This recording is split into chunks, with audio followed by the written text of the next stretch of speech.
बिस्मिल्लाहिर्रहमानिर्रहीम। 9th class पिछली video में हमने चैप्टर 5 के 4 लॉन्ग क्वेश्चंस देखे थे। आज की वीडियो में हम क्वेश्चन नंबर 5 से स्टार्ट करेंगे।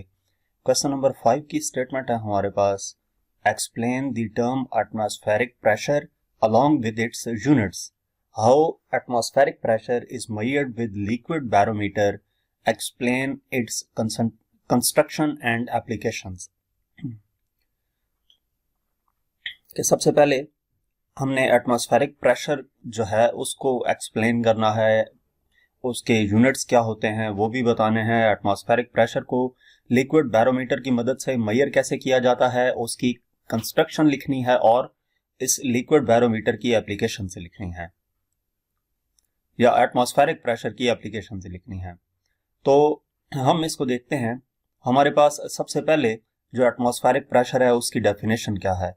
एटमॉस्फेरिक प्रेशर बेसिकली सिंपली आप यूं समझ लें कि अर्थ के इर्द गिर्द जो एयर मौजूद है वो एयर अर्थ और अर्थ के ऊपर मौजूद बाकी तमाम ऑब्जेक्ट्स के ऊपर जो प्रेशर एक्सर्ट कर रही है उसको एटमॉस्फेरिक प्रेशर कहते हैं। वो प्रेशर किस वजह से होगा? उस एयर के वेट की वजह से होगा। यानी कि अर्थ के इर्द गिर्द जो एयर है उसका जो वेट है अर्थ के ऊपर उसको एटमॉस्फेरिक प्रेशर का नाम दिया जाता है।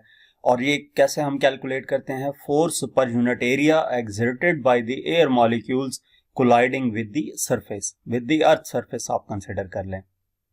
अर्थ और अर्थ के ऊपर जितने भी ऑब्जेक्ट्स मौजूद हैं इनके बारे में बात की जा रही है। तो अब अगर इसके एटमॉस्फेरिक प्रेशर के यूनिट्स की बात की जाए तो सबसे पहले जो एटमॉस्फेरिक प्रेशर का यूनिट है वो सिंपली वही यूनिट है जो प्रेशर का यूनिट है। प्रेशर का यूनिट पास्कल है, तो एटमॉस्फेरिक प्रेशर का यूनिट भी पास्कल है और ये न्यूटन पर स्क्वायर मीटर के इक्वल होता है। इसके साथ साथ एटमॉस्फेरिक प्रेशर का दूसरा जो यूनिट है वो एटमॉस्फेयर है, जिसको ATM भी लिखते हैं। ये स्टैंडर्ड यूनिट है प्रेशर का और 1 ATM अप्रोक्सीमेटली इक्वल होता है average atmospheric pressure at sea level पे। यानी कि सी लेवल पे जो एटमॉस्फेरिक प्रेशर होता है उसके इक्वल होता है 1 ATM।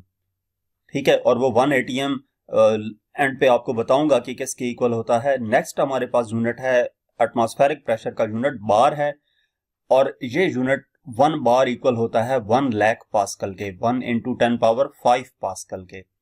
नेक्स्ट हमारे पास मिलीमीटर्स ऑफ मर्करी और टॉर है।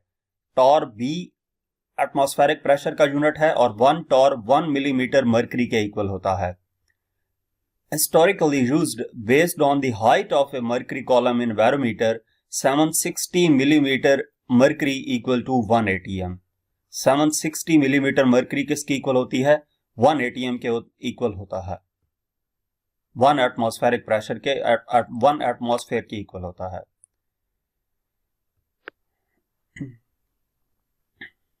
ये 760 मिलीमीटर मर्करी का जो डिस्कशन की गई है आगे आपको बताऊंगा कि ये वैल्यू कैसे आती है। अब हम देखने लगे हैं कि एटमॉस्फेरिक प्रेशर जो होता है लिक्विड बैरोमीटर, सिंपली जो मर्करी बैरोमीटर है उसकी मदद से एटमॉस्फेरिक प्रेशर कैसे मेजर किया जाता है। क्वेश्चन के दूसरे हिस्से में यही पूछा गया था ना कि लिक्विड बैरोमीटर की मदद से एटमॉस्फेरिक प्रेशर कैसे मेजर करते हैं। तो उसको देखने के लिए सबसे पहले हम जो लिक्विड बैरोमीटर यहाँ पर कंसिडर कर रहे हैं, जो ज्यादा यूज किया जाता है वो मर्करी बैरोमीटर है। और मर्करी बैरोमीटर जो है उसकी सबसे पहले कंस्ट्रक्शन देख लेते हैं। मर्करी बैरोमीटर में क्या होता है? एक लॉन्ग गिलास ट्यूब होती है जिसका एक एंड क्लोज्ड होता है और इसके अंदर मर्करी फिल किया होता है। इसका दूसरा एंड ओपन होता है और उसको एक टब के अंदर उल्टा करके रख देते हैं इस ट्यूब को, और उस टब के अंदर भी मर्करी मौजूद होता है।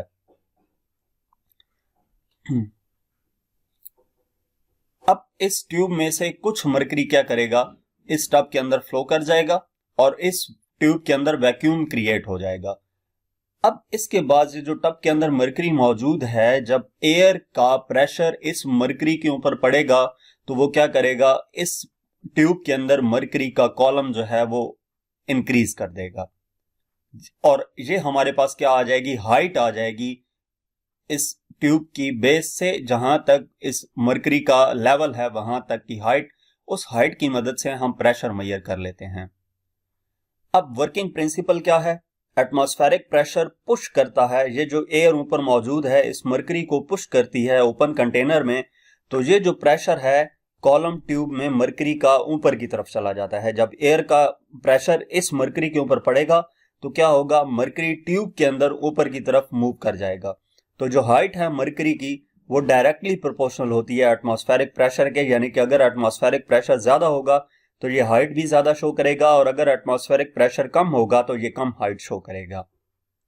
इसके बाद मेजरमेंट कैसे की जाती है इसकी मदद से, तो एटमॉस्फेरिक प्रेशर जो है उसको मेजर करने के लिए वर्टिकल हाइट मरकरी कॉलम की ट्यूब में मेजर कर ली जाती है, जैसा कि 760 मिलीमीटर है। ये कौन सी वैल्यू है, ये वो वैल्यू है कि सी लेवल पे जो एटमॉस्फेरिक प्रेशर है अगर वो मेजर किया जाए तो सी लेवल पे इस बैरोमीटर मरकरी बैरोमीटर की मदद से जो ट्यूब में हाइट आती है वो 760 मिलीमीटर आती है, और यही 760 मिलीमीटर मरकरी जो है वो 1 ATM के इक्वल था। इसके बाद इसकी एप्लीकेशंस की बात की गई थी, तो सबसे पहले एप्लीकेशन जो है वो वेदर फॉरकास्टिंग है। ये आप इस फिगर में देख भी सकते हैं कि वेदर फॉरकास्टिंग के लिए बैरोमीटर यूज किया जाता है, जिसकी मदद से एयर का जो प्रेशर है उसको फाइंड कर लिया जाता है बैरोमीटर की मदद से, और उसके जरिए से हम पता चला सकते हैं कि नेक्स्ट वेदर की क्या कंडीशन हो सकती है। मतलब सनी रहेगा, क्लाउडी होगा, रेन होगी या थंडरस्टॉर्म है, इनके बारे में प्रिडिक्शंस की जा सकती हैं। दूसरा एविएशंस के लिए भी यूज किया करते हैं। पायलट्स जो हैं इनके सामने ये इस तरह के डिफरेंट हम लगे होते हैं, तो इन स्क्रीन्स के ऊपर इनमें से एक जो है वो एविएशन के लिए यूज करते हैं। एविएशन में पायलट्स यूज करते हैं बैरोमेट्रिक अल्टीमीटर्स उसको कहते हैं, और ये बेसिकली अल्टीट्यूड को डिफाइन कर रहा होता है। अल्टीट्यूड क्या है, हाइट है। Atmospheric barometer atmospheric pressure measure करता है, और उस मेजरमेंट की बेस पे हम ये फाइंड कर लेते हैं कि जो पायलट है उसका जो प्लेन है या हेलीकॉप्टर है वो कितनी अल्टीट्यूड कितनी हाइट पे उड़ रहा है। नेक्स्ट क्वेश्चन है हमारे पास question number 6। Explain with examples how atmospheric pressure varies with altitude. What kind of weather change is indicated by variation in the atmospheric pressure? What are different applications of atmospheric pressure? Explain करना है examples की मदद से कि atmospheric pressure जो है वो altitude के साथ वेरी कैसे करता है, चेंज यानी कि हाइट के साथ साथ एटमॉस्फेरिक प्रेशर कैसे चेंज होता है। What kind of weather change is indicated by variation in the atmospheric pressure? अगर एटमॉस्फेरिक प्रेशर में वेरिएशंस आती हैं तो उसकी मदद से वेदर के अंदर क्या चेंज आ सकती है। And what are different applications of atmospheric pressure, atmospheric pressure की डिफरेंट एप्लीकेशंस क्या होंगी। तो सबसे पहले हम ये देखते हैं कि एटमॉस्फेरिक प्रेशर हाइट के साथ साथ चेंज कैसे होता है। एटमॉस्फेरिक प्रेशर डिक्रीज करेगा हाइट के इंक्रीज के साथ साथ, यानी कि अर्थ की सरफेस से जितना हम ऊपर की तरफ जाएंगे एटमॉस्फेरिक प्रेशर डिक्रीज होता जाएगा। उसकी रीजन क्या है कि जो एयर की डेंसिटी है वो हाइट के साथ साथ डिक्रीज करती है। डेंसिटी से क्या मुराद है, मास पर यूनिट वॉल्यूम। जब डेंसिटी कम होती जाएगी तो एटमॉस्फेरिक प्रेशर भी कम होता जाएगा। जहां पे डेंसिटी ज्यादा होगी वहां पे एटमॉस्फेरिक प्रेशर भी ज्यादा होगा। तो अर्थ की सरफेस के नजदीक एटमॉस्फेरिक प्रेशर ज्यादा होता है, और अर्थ की सरफेस से जितना हम दूर चले जाएं एटमॉस्फेरिक प्रेशर कम होता जाता है। अब इसको एग्जांपल्स की मदद से हम देखते हैं एटमॉस्फेरिक प्रेशर वेरिएशंस जो आती हैं हाइट के साथ साथ।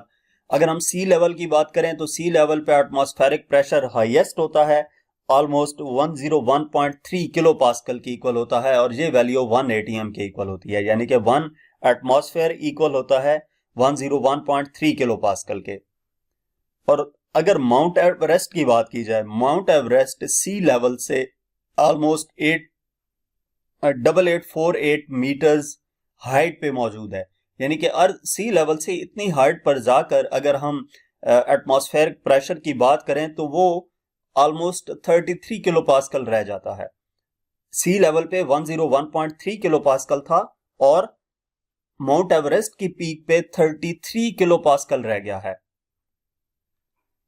कम हुआ है। तो ये हम ऊपर कर चुके हैं एक्सप्लेन कि जो सी लेवल है वहां पर एटमॉस्फेरिक प्रेशर ज्यादा होता है, और जूं जूं अर्थ की सरफेस से ऊपर की तरफ जाएंगे, दूर होते जाएंगे, तो एटमॉस्फेरिक प्रेशर डिक्रीज होता जाएगा, जो कि हमने यहाँ पे सी लेवल और माउंट एवरेस्ट की पीक का कंपैरिजन करके देखा है। अब वेदर जो चेंजेस हैं एटमॉस्फेरिक प्रेशर की वजह से कैसे चेंज होती हैं, weather changes indicated by atmospheric pressure. Atmospheric pressure change होने के साथ साथ वेदर में क्या चेंजिंग आती हैं, इसको हम देखते हैं। ये बेसिकली एटमॉस्फेरिक प्रेशर को यूज करते हैं वेदर फॉरकास्टिंग के लिए। तो वेदर फॉरकास्टिंग के लिए हम देखते हैं कि कैसे इंक्रीज या डिक्रीज आता है। पहले हम देखते हैं हाई प्रेशर यानी कि राइजिंग प्रेशर। जब प्रेशर राइज कर रहा हो, एटमॉस्फेरिक प्रेशर राइज कर रहा है, तो वो हमें क्या बताता है, indicates clear skies and fair weather, यानी कि स्काई जो है वो क्लियर रहेगा, कोई बादल नहीं होंगे, फेयर वेदर रहेगा। High pressure systems push clouds away and bring काम कंडीशंस। जो हाई प्रेशर सिस्टम्स होते हैं, यानी कि जब एटमॉस्फेरिक प्रेशर हाई होने लग जाता है, तो उसका मतलब ये होता है कि जितने भी क्लाउड्स होते हैं वो उसको उस प्लेस से अवे पुश कर देंगे, जिसके नतीजे में काम कंडीशंस रहेंगी। उसके बाद लो प्रेशर की अगर बात की जाए, या फॉलिंग प्रेशर, यानी कि एटमॉस्फेरिक प्रेशर फॉल कर रहा है, तो वो क्या इंडिकेट करता है, क्लाउडी, रेनी और stormy weather. Low pressure systems allow moist air to rise and condense into clouds and precipitation। तो इसमें यह बताया गया है कि जब प्रेशर लो होगा, तो प्रेशर लो होने के नतीजे में बादल बन सकते हैं, बारिश आ सकती है, या हमारे पास थंडरस्टॉर्म, तूफान आ सकता है। ये हाई प्रेशर और लो प्रेशर से रिलेटेड हमने यहां पे देखा है। इसके बाद एप्लीकेशंस देख लेते हैं एटमॉस्फेरिक प्रेशर की। एटमॉस्फेरिक प्रेशर की सबसे पहली जो एप्लीकेशन है वो क्या है, वेदर फॉरकास्टिंग। वेदर फॉरकास्टिंग के लिए कैसे यूज किया जाता है, ये इससे पिछली स्लाइड में आपको मैं बता चुका हूं डिटेल से। उसके बाद एविएशन के लिए पायलट्स यूज करते हैं, ये भी पिछले क्वेश्चन में डिस्क्राइब किया जा चुका है। वेदर फॉरकास्टिंग और एविएशन, ये दो एप्लीकेशन पिछले क्वेश्चन में डिफाइन कर चुका हूं।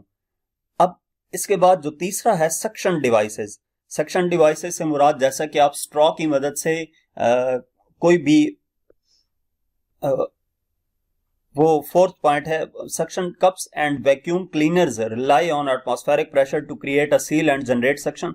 अच्छा, ये सक्शन कप्स की बात की जा रही है और वैक्यूम क्लीनर से रिलेटेड।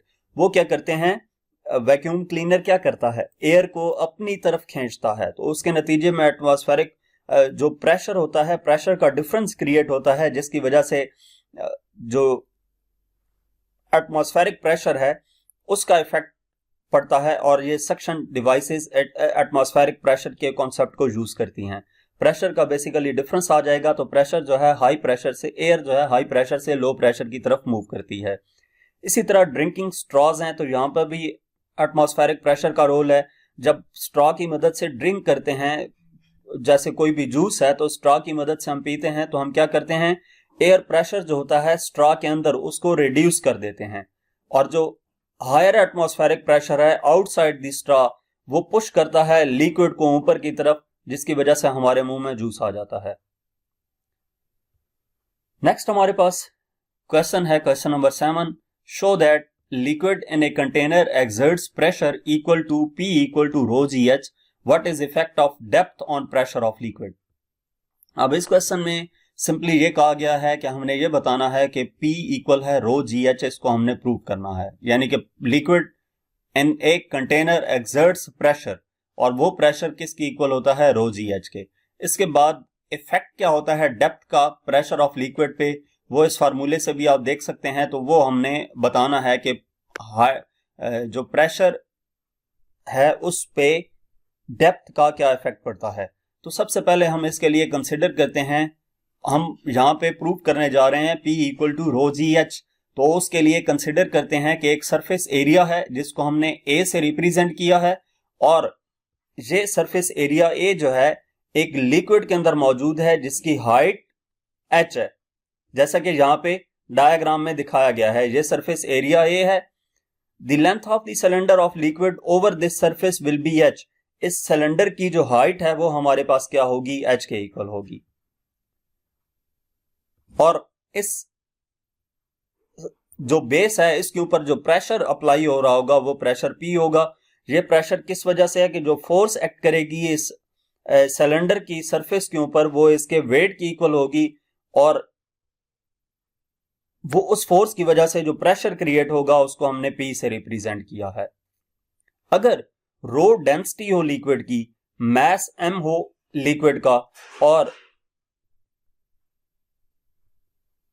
रो डेंसिटी हो लिक्विड की और मास m हो लिक्विड का, तो हम डेंसिटी और मास को देखते हुए फॉर्मूला हम ये लिख सकते हैं, mass of the liquid cylinder m equal to volume into density, यानी कि सिलेंडर का जो मास है m वो इक्वल होगा इसके वॉल्यूम मल्टीप्लाई बाय इसकी डेंसिटी के, यानी कि m इक्वल टू वॉल्यूम किसकी इक्वल होगा, a मल्टीप्लाई बाय h।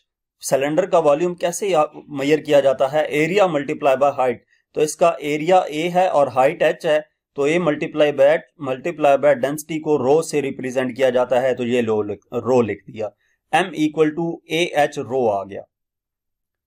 अब force acting on the area a, जो एरिया a पे फोर्स एक्ट करेगी वो F होगी, और वो फोर्स उसके वेट के इक्वल है, वो हमने ऊपर डिफाइन किया था, और वेट इक्वल होता है mg के, यानी कि इसकी लोअर सरफेस पे जो फोर्स अप्लाई हो रही है वो F इक्वल टू mg है।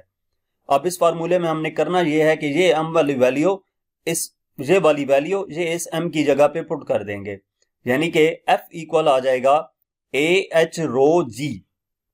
ठीक है, पहले हमने क्या किया, डेंसिटी का फार्मूला लिखा, m इक्वल टू V रो। ठीक है, डेंसिटी का formula rho equal to m over v होता है ना, तो वहां से m equal to v rho लिखा, और v की जगह पे a मल्टीप्लाई बाय h लिखा, क्योंकि वॉल्यूम सिलेंडर का एरिया मल्टीप्लाई बाय हाइट होता है, तो m equal to a h rho आ गया। यानी कि इसके बाद हमने फोर्स को रिप्रेजेंट किया कि फोर्स जो पड़ेगी एरिया a पे वो mg के इक्वल होगी, उसके वेट के इक्वल होगी, तो इस m की जगह पे ये वाली वैल्यू लिखी, तो f इक्वल आ गया a h रो g के। अब प्रेशर P इक्वल होता है F ओवर A के, जो प्रेशर अप्लाई होगा इस सरफेस के ऊपर P equal to F over A होगा, तो F की वैल्यू जो पिछली स्लाइड में कैलकुलेट की वो यहाँ पे हम लिख देंगे, P equal to AH rho G divided by A आ जाएगा, A से कैंसिल हो जाएगा, तो ये रह जाता है rho G H, P equal to rho G H, और यही चीज हमने प्रूव करनी थी। This equation gives the pressure at a depth H in a liquid of density rho. ठीक है, कि ये हमें क्या देता है, ये इक्वेशन हमें देती है pressure depth H in a liquid of density row. It shows that it's pressure in a liquid increases with depth, यानी कि डेप्थ इंक्रीज करेगी तो प्रेशर इंक्रीज करेगा। यहां पे H जो है ये सिलेंडर की हाइट H नहीं है, ये बात याद रखनी है। ये जो H है ना यहां पर, ये क्या है, pressure at a depth H in a liquid of density रो, यानी कि उस जो सिलेंडर की हाइट नहीं है, ये हमारे पास कौन सी हाइट है, ये जो वाटर लेवल जिस सरफेस तक मौजूद होता है ना, वहां से लेकर जिस पॉइंट पे हम प्रेशर फाइंड करने लगे हैं वहां तक की हाइट है। नेक्स्ट हमारे पास क्वेश्चन नंबर 8 है, state Pascal's law, describe working principle of hydraulic lift using Pascal's law, what do you mean by force multiplier. Pascal law की डेफिनेशन लिखनी है, उसके बाद हमने वर्किंग प्रिंसिपल बताना है हाइड्रोलिक लिफ्ट का पास्कल लॉ की मदद से, और इसके बाद फोर्स मल्टीप्लायर से क्या मुराद है उसके बारे में भी हमने बताना है। तो सबसे पहले पास्कल लॉ की डेफिनेशन देख लेते हैं। पास्कल लॉ क्या है, पास्कल लॉ क्या है कि pressure applied at any point of a liquid enclosed in a container is transmitted without loss to all other parts of the liquid। के किसी भी लिक्विड में किसी पॉइंट पे जो प्रेशर अप्लाई किया जाएगा, अगर वो लिक्विड किसी कंटेनर के अंदर मौजूद है, तो हम चाहे एक पॉइंट पे प्रेशर अप्लाई कर रहे हैं लेकिन वो प्रेशर तमाम डायरेक्शंस में इक्वली अप्लाई होगा। जैसे अगर हम बैलून की बात करें तो बैलून के अंदर जब एयर ब्लो करते हैं तो हम एयर सामने की तरफ थ्रो कर रहे होते हैं, लेकिन वो बैलून तमाम डायरेक्शंस में इक्वली एक्सपेंड हो रहा होता है। इसका मतलब है कि हम जो सिंगल डायरेक्शन में प्रेशर अप्लाई कर रहे हैं वो प्रेशर तमाम डायरेक्शंस में इक्वली एक्सर्ट होता है। वो किस वजह से होता है, पास्कल लॉ की मदद से। अब इसके बाद हाइड्रोलिक लिफ्ट जो है उसको हम वर्किंग प्रिंसिपल डिस्क्राइब करते हैं। तो हाइड्रोलिक लिफ्ट या हाइड्रोलिक प्रेस एक ऐसी मशीन है जो पास्कल लॉ के ऊपर काम करती है। हाइड्रोलिक लिफ्ट या हाइड्रोलिक प्रेस दोनों की वर्किंग सेम है, वो पास्कल्स लॉ पे वर्क कर रही होती है। अब इसमें होता क्या है, इसमें दो सिलेंडर होते हैं जिनमें से एक का क्रॉस सेक्शनल एरिया कम होगा, उसको स्मॉल ए से रिप्रेजेंट कर दिया, और एक का क्रॉस सेक्शनल एरिया ज्यादा होगा, उसको कैपिटल ए से रिप्रेजेंट कर दिया। हाइड्रोलिक लिफ्ट के लिए या हाइड्रोलिक प्रेस के लिए दोनों सिलेंडर्स के दरमियान क्रॉस सेक्शनल एरिया की वेरिएशन जरूरी है। एक का क्रॉस सेक्शनल एरिया कम और दूसरे का लाजमी ज्यादा होगा। ऑब्जेक्ट जिसको हमने कंप्रेस करना होता है, या जिस हाइड्रोलिक प्रेस के केस में ऑब्जेक्ट जिसको कंप्रेस करना होता है, या हाइड्रोलिक लिफ्ट के केस में ऑब्जेक्ट जिसको हमने लिफ्ट करना होता है, उसको पिस्टन के ऊपर रख देते हैं। कौन सा पिस्टन? जिसका क्रॉस सेक्शनल एरिया लार्ज था, यानी कि कैपिटल ए वाले पिस्टन के ऊपर उसको रख देते हैं। Force F1 is applied on the piston of small cross sectional area A. ये आपको रेड एरो नजर आ रहा है, यहां से स्मॉल पिस्टन के ऊपर फोर्स अप्लाई की जाती है, तो उसके नतीजे में क्या होता है, पास्कल लॉ अप्लाई होता है। पास्कल लॉ कैसे अप्लाई होता है वो हम नेक्स्ट स्लाइड में देखते हैं कि प्रेशर P जो पिस्टन के ऊपर अप्लाई किया जाएगा, ये आपको नजर आ रहा है, इसके ऊपर जो स्मॉल पिस्टन पे प्रेशर अप्लाई किया जाएगा वो पास्कल लॉ के मुताबिक तमाम डायरेक्शंस में इक्वली एक्सर्ट होगा, यानी कि यहां पे जितना प्रेशर है इधर भी होगा और इधर भी होगा। जब तमाम डायरेक्शंस में इक्वली अप्लाई होगा तो वो फोर्स जो हमने F1 के तौर पर यहां पे अप्लाई की थी स्मॉल पिस्टन पे, वो इस प्रेशर की वजह से पास्कल लॉ के मुताबिक इस पिस्टन पे ऊपर की तरफ एक्सर्ट होगी और उसको F2 का नाम देंगे। तो वो प्रेशर जो स्मॉल पिस्टन पे मौजूद है वो किसके इक्वल होगा? P equal to F1 over A के। प्रेशर का फॉर्मूला फोर्स पर यूनिट एरिया होता है, तो स्मॉल पिस्टन के केस में फोर्स F1 और एरिया स्मॉल a है। पास्कल लॉ जब अप्लाई करेंगे तो लार्ज पिस्टन जिसका क्रॉस सेक्शनल एरिया A है, वहां पर जो प्रेशर होगा ड्यू टू स्मॉल पिस्टन वो किसकी इक्वल होगा? P equal to F2 over A। यानी कि स्मॉल पिस्टन का प्रेशर लिखा और फिर लार्ज पिस्टन पे जो प्रेशर होगा F2 ओवर A होगा, क्योंकि फोर्स जहां पे F2 है और cross sectional area capital A है। तो स्मॉल पिस्टन और लार्ज पिस्टन का प्रेशर जो है ये हमने नोट कर लिया। पास्कल लॉ के मुताबिक प्रेशर सेम था, तो इस वजह से इन दोनों इक्वेशंस को हम कंपेयर कर लेंगे। यानी कि दोनों इक्वेशंस को जब हम कंपेयर करते हैं तो ये हमारे पास आ जाता है F2 over A equal to F1 over A। अब हम इसमें से F2 फाइंड करेंगे। F2 क्यों करेंगे? क्योंकि F2 वो फोर्स है जो लार्ज पिस्टन के ऊपर लग रही है, यानी कि कितनी फोर्स उस ऑब्जेक्ट को लिफ्ट करने के लिए या प्रेस करने के लिए अप्लाई करनी पड़ेगी, तो वो F2 होगी और F2 इक्वल आएगा A multiply by F1 over A। यहां से F1 को पहले लिख दें तो A डिवाइडेड बाय A आ जाता है, capital A divided by A। इसका मतलब क्या है कि F2 वो फोर्स है जो F1 की वजह से अप्लाई की गई। कैपिटल A इस लार्ज एरिया का क्रॉस सेक्शनल एरिया है और स्मॉल ए इस स्मॉल पिस्टन का क्रॉस सेक्शनल एरिया है। तो आप इसमें एनिमेशन की मदद से देख भी रहे हैं कि यहाँ पे प्रेशर कांस्टेंट रहता है, वो चेंज नहीं हो रहा, लेकिन स्मॉल पिस्टन पे जो प्रेशर एक्सर्ट किया गया था वो क्या करता है, लार्ज पिस्टन पे हमें नजर भी आता है। अब इस केस में जो कैपिटल A ओवर A है ये हमेशा ग्रेटर देन 1 रहता है। उसकी रीजन क्या है? कैपिटल A लार्ज पिस्टन का क्रॉस सेक्शनल एरिया है और ये स्मॉल पिस्टन का। ऊपर बड़ी वैल्यू होगी हमेशा और नीचे वाली वैल्यू हमेशा छोटी होगी, तो जब भी डिवाइड करेंगे आंसर ग्रेटर देन 1 आएगा। जब ये आंसर ग्रेटर देन 1 आएगा तो इसका मतलब ये है कि ये पूरी टर्म जो है F1 की निस्बत ग्रेटर होगी, यानी कि F2 जो लार्ज पिस्टन पे अप्लाई होगी वो हमेशा ग्रेटर होगी इस F1 की निस्बत। तो इसका मतलब ये है कि F2 जो है वो हमेशा F1 की निस्बत ज्यादा होगा। तो इस वजह से हाइड्रोलिक सिस्टम को हम फोर्स मल्टीप्लायर का नाम भी देते हैं। क्वेश्चन के आखिरी हिस्से में यही पूछा गया था ना कि फोर्स मल्टीप्लायर से क्या मुराद है। तो फोर्स मल्टीप्लायर बेसिकली यही है कि हम स्मॉल फोर्स लगाकर लार्ज फोर्स हासिल कर लेते हैं। तो फोर्स को क्या किया गया, मल्टीप्लाई किया गया। इस वजह से हाइड्रोलिक सिस्टम के जो वर्किंग है इसको हम फोर्स मल्टीप्लायर के तौर पर भी जानते हैं। अगर पेपर में क्वेश्चन फोर्स मल्टीप्लायर से रिलेटेड आ जाए कि explain the concept of force multipliers, तो उस केस में यही हाइड्रोलिक लिफ्ट या हाइड्रोलिक प्रेस वाला अपने कॉन्सेप्ट सारा ये डिटेल में लिखना है। तो यहां तक हमारे आज के लॉन्ग क्वेश्चंस थे। ये चैप्टर नंबर 5 के लॉन्ग क्वेश्चंस कंप्लीट हो गए हैं। इसके बाद किसी भी एक्सरसाइज का कोई भी क्वेश्चन या कोई भी टॉपिक देखने के लिए आप हमारा चैनल देख सकते हैं।